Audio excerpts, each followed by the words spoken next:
Shalom Bapak Ibu yang dikasih oleh Tuhan, kembali kita dalam renungan kita sehat, kita kuat. Salam sejahtera buat semuanya dimanapun saudara berada. Haleluya, seperti biasa yuk kita memuji Tuhan ya. Kita menyembah Dia, kita senangkan hati Bapa. Ketika kita menyenangkan hati Tuhan, Tuhan akan jauh menyenangkan hati kita. Ya Tuhanku, aku hendak bernyanyi hanya bagimu Bapa.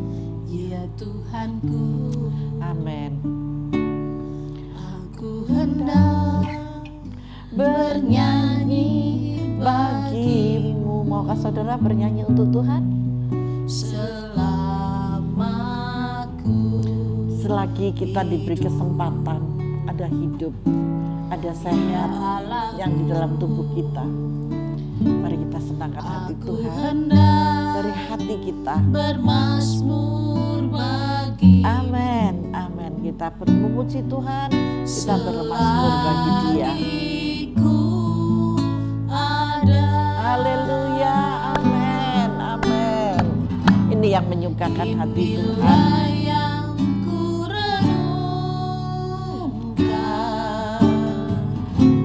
Setiap waktu, oh, haleluya. Nyanyian pujian dan pengagungan kepada siapa? Hanya kepada Dia yang berkuasa atas hidup kita, yaitu Tuhan sendiri.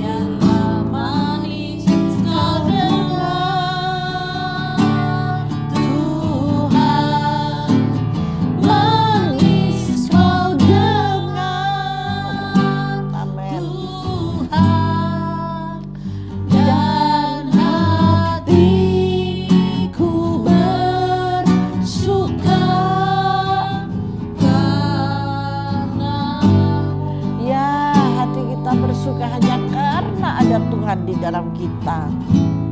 Ya Tuhanku, aku hendak bernyanyi bagimu selama aku hidup. Ya Allahku,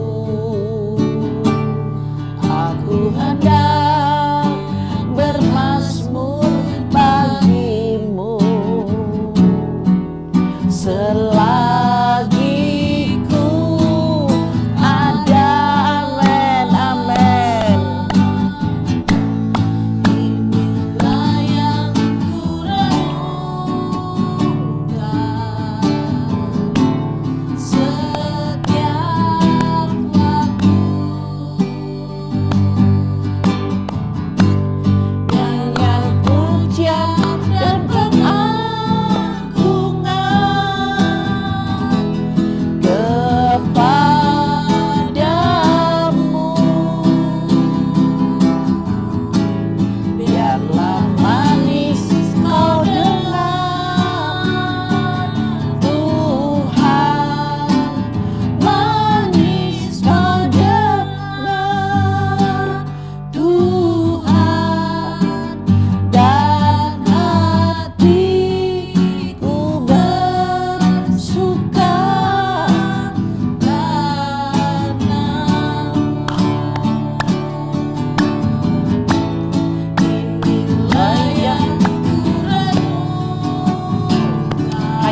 Bapa yang kami renungkan Tuhan, setiap waktu kami hanya merenungkan setiap kebaikan yang telah Kau berikan bagi kami.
Bapa, kami bersyukur Tuhan, kami mau terus menyenangkan hati-Mu. Ketika kami menyenangkan hati-Mu, Engkau akan memberikan senyuman buat kami Bapa. Kami hanya perlu Engkau Tuhan dalam hidup ini. Terima kasih Bapa, terima kasih. Sebentar kami akan belajar bersama-sama Tuhan untuk mendengarkan kebenaran sabda-Mu dan melakukannya. Maka Engkau akan memberikan ajaran pengertian yang terbaik buat kami. Terima kasih Allah Roh Kudus, terima kasih dan terima kasih. Damai dan sejahtera yang daripada Engkau Bapa, kami terima dengan sukacita di dalam nama Tuhan Yesus Kristus. Haleluya. Amin Tuhan. Amin. Mari kita masuk dalam firman Tuhan. Lanjut ya dari yang kemarin, sekarang ayat 14 sampai ayat 20. Nanti kita baca di sini ayat 14 sampai 20. Sesudah itu mereka mengambil 2 kereta kuda, kemudian raja menyuruh mereka menyusul tentara Aram sambil berkata, pergilah melihatnya. Lalu pergilah mereka menyusul orang-orang itu sampai ke sungai Yordan, dan tampaklah seluruh jalan itu penuh dengan pakaian dan perkakas yang dilemparkan oleh orang Aram pada waktu mereka lari terburu-buru. Kemudian pulanglah suruhan-suruhan itu dan menceritakan hal itu kepada raja. Maka keluarlah penduduk kota itu menjarah tempat perkemahan orang Aram, karena itu sesukat tepung yang terbaik berharga sesikal dan 2 sukat jelai berharga sesikal, sesuai dengan firman Tuhan. Jadi semuanya mahal. Adapun raja telah menempatkan perwira yang menjadi ajudannya itu mengawasi pintu gerbang. Tetapi rakyat menginjak-injak dia di pintu gerbang. Lalu ia mati sesuai dengan perkataan abdi Allah yang mengatakannya pada waktu raja datang mendapatkan dia. Dan terjadi juga seperti yang dikatakan abdi Allah itu kepada raja, 2 sukat jelai dan harganya sesikal, dan sesukat tepung yang terbaik harganya sesikal. Besok kira-kira waktu ini pintu gerbang Samaria. Waktu ini di pintu gerbang Samaria. Jadi apa yang dinubuatkan oleh hamba Tuhan ini Bapak Ibu terjadi semuanya. Pada waktu itu si perwira menjawab abdi Allah itu, sekalipun Tuhan membuat tingkap-tingkap di langit masakan hal itu mungkin terjadi. Tetapi Elisa berkata, sesungguhnya engkau akan melihatnya dengan matamu sendiri, tetapi tidak akan makan apa-apa daripadanya. Itu sudah dinubuatkan oleh Nabi Elisa. Demikianlah terjadi kepada orang itu. Rakyat menginjak-injak dia di pintu gerbang, lalu matilah ia. Jadi apa yang dikatakan oleh Nabi itu terjadi. Apalagi perkataan Allah, mandi. Hati-hati ya Bapak Ibu yang dikasih oleh Tuhan. Engkau yang mempunyai masalah dan beban, serahkan sepenuhnya kepada Bapa. Dia yang akan bertindak untukmu. Ketika dia bertindak untukmu, tidak main-main, lenyap-lenyap beneran, gak bohong-bohongan ya. Kita harus hati-hati. Di sini di ayat yang ke-18, di situ di ayat yang ke-18 perhatikan baik-baik.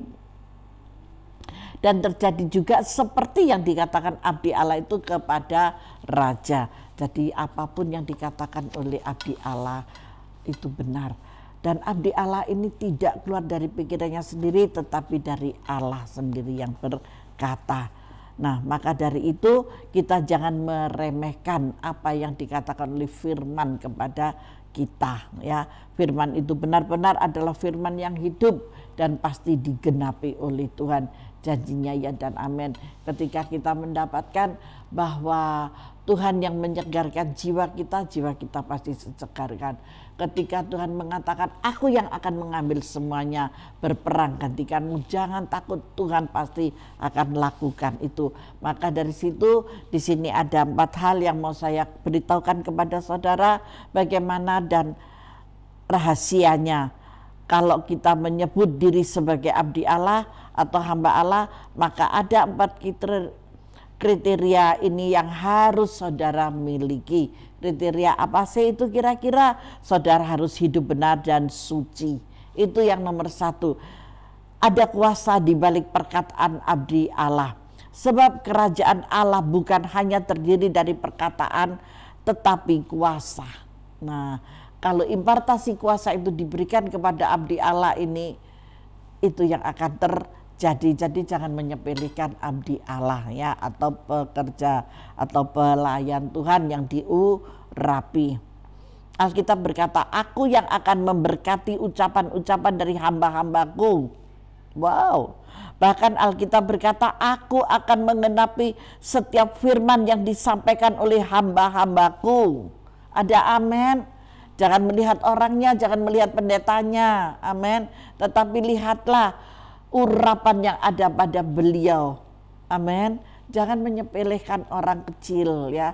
Jangan menyepelekan karena dia hamba Tuhan yang tidak terkenal. Allah, begitu disepelekan. Hati-hati, sama dengan saudara tidak menyepelekan Tuhan ketika saudara menyepelekan hamba Tuhan yang diurapi itu. Bahkan Alkitab berkata, aku akan menggenapi setiap firman yang disampaikan oleh hambaku. Berarti Tuhan sendiri yang akan menyertai, mengurapi dan membela hamba-hambanya. Tetapi hamba Tuhan bukanlah orang yang selalu benar, tetapi orang yang selalu bersandar kepada Tuhan. Hamba Tuhan itu bukan orang yang selalu benar, tetapi dia bersandar kepada kuasa Tuhan. Ini yang menjadi kesukaannya. Karena itu dia harus hidup benar dan suci. Hamba-hamba Tuhan yang hidupnya benar dan suci pasti dibela oleh Tuhan. Karena modal seorang hamba Tuhan bukan karunia-Nya dan khotbahnya yang hebat, tetapi hidup yang benar dan suci. Itu adalah pegangan yang utama. Dengan demikian ia dapat menghancurkan setan, memuliakan Tuhan, dan menjadi kesaksian bagi banyak orang. Jelas ya, jadi yang hebat itu bukan orangnya, bukan khotbahnya, tetapi yang hidupnya kudus, benar dan suci. Bukan yang dinilai oleh manusia, yang casingnya saja yang benar, yang casingnya aja yang mulus, yang casingnya aja yang bersih. Tetapi yang Tuhan lihat adalah hatinya. Hati yang suci, hati yang benar itu dikenan oleh Tuhan. Dan orang-orang yang seperti ini, dia memiliki urapan dan kuasa yang luar biasa. Apa yang dia ucapkan pasti terjadi. Paham Bapak Ibu? Jangan menyepelekan hamba Tuhan yang kecil, yang tidak bisa campur dengan foto-foto yang banyak. Hamba-hamba Tuhan yang besar kan di fotonya itu ada, di YouTube kan ada itu banyak foto-foto hamba-hamba Tuhan. Tetapi jangan menyepelekan yang kecil yang tidak berarti. Jangan disamakan hamba Tuhan itu dengan anjing ya.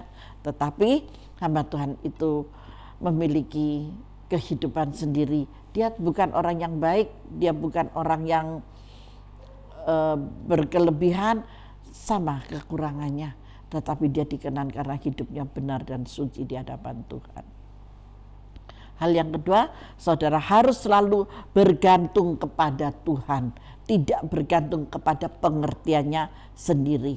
Hamba Tuhan tidak bergantung pada uang dan kekuatan manusia, serta pengalaman-pengalamannya. Itu adalah hamba Tuhan yang benar-benar mengalir aja dia, tetapi tergantung sepenuhnya kepada Tuhan. Dengan begitu hamba Tuhan tidak akan menjadi orang yang sombong. Tetapi kalau dia menggantungkan dalam kekayaan keuangannya, dia akan menjadi orang yang sombong. Tetapi ketika dia semua ini hanyalah titipan yang Tuhan percayakan, gitu ya, nggak sombong gitu ya. Nah, dengan begitu hamba Tuhan tidak akan menjadi orang yang sombong, egois dan arogan, tetapi justru menjadi orang yang sabar, tekun dan tegar dalam menghadapi segala sesuatu. Itu adalah hamba Tuhan yang dikenan oleh Tuhan. Saudara harus mendengar dari Tuhan. Hamba Tuhan bukan sekedar pandai berbicara, pandai mengupas firman Tuhan, tetapi harus punya waktu berdoa untuk mendengar suara Tuhan.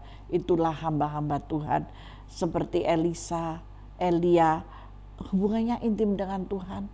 Dia hanya mendengarkan apa yang Tuhan katakan. Doa aja dituntun kira-kira ya. Roh Kudus yang menuntun, gak kira-kira, pastilah. Saya yakin dan percaya ketika dia tidak bisa berdoa untuk orang lain, Roh Kudus yang mengingatkan dia, dan doanya itu gak ada yang bisa melawan gitu ya. Karena kata-katanya enak dan urapan kuasanya itu kerasa, sekalipun hanya lewat layar televisi, kuasanya. Masih ingat dulu ada hamba Tuhan yang namanya John Hartman dengan Evelyn. Wow, saya paling suka mendengar beliau almarhum ya. urapannya itu terasa banget. John Hartman dan Evelyn itu.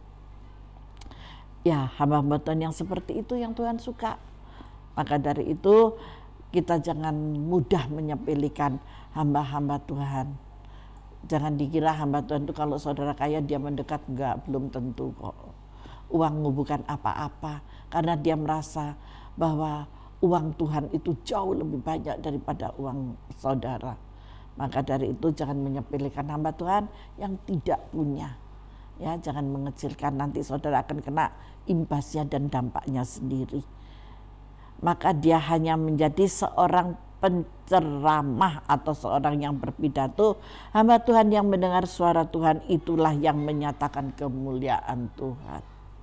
Jadi bisa dibedakan, bisa membedakan kok.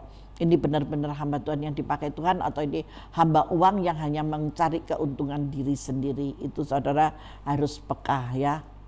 Saudara harus hidup tulus dan peka. Nah, ketulusan dan kepekaan harus menjadi gaya hidup saudara. Apa yang Tuhan kehendaki itu yang saudara jalani.